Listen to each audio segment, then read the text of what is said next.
Katonda ali mu ggwe atudde mu ggwe. Naye embeera ezimu aziganyiza zibeerewo kubanga tuli ekizambo eri abantu abalala, tuli kyakulabirako eri abantu abalala. Si bya kuseeyeeya buseeyeeya. Okiwulira, nze nali mpeereza mu kyaki gye nalokokera,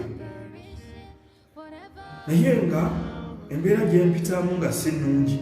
Engatto zange nga kungulu kuno zirabika bulungi naye ng'eri wansi zirimu ebituli. Ne mukwano gwange bamuyita Robert.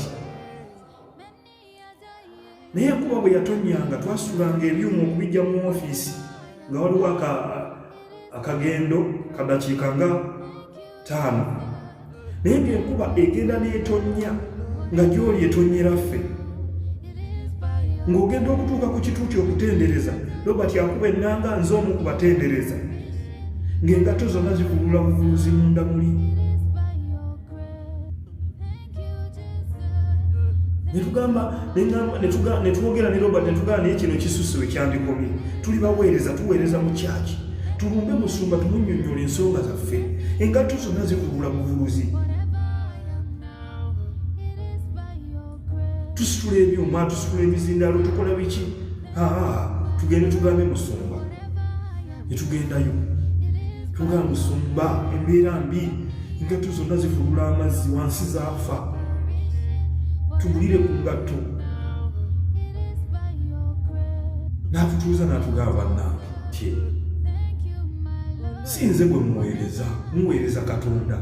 Ekirala, nze bwe munaŋŋamba nti tugulire engatto n'enzigula, mwe bujulizi ki bwe mugenda okuwa abantu? Bujulizi ki bw'ogenda okuwa abantu ng'obayimiridde mu maaso go? Mbadde manyi nti obuwe bujulizi embeera gy'oyitamu. Abantu bagenda kukulaba enkeera ng'okubya amasuuti, osibye amataayi. Naye nga bwe wabuulira gye baayita tebyali byangu.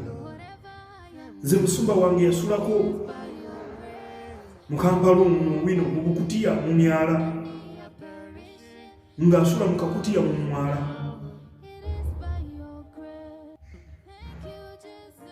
Be bamu ku baana b'oku street z'omu Kampala. Naye kati amaka g'alina gaweesa ekitiibwa.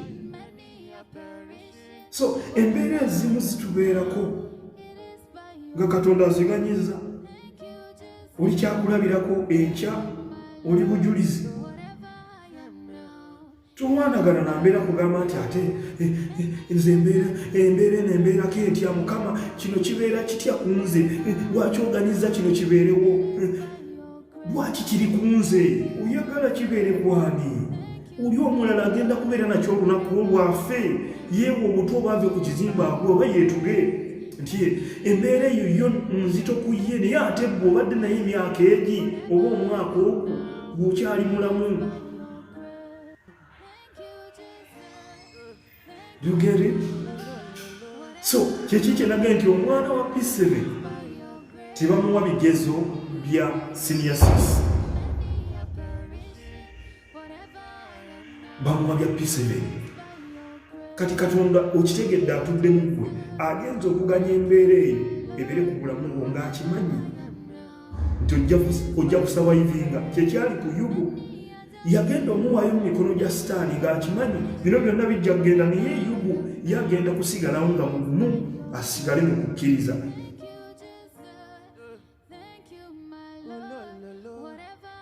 Asigale ng'akyanyezeza essuubi.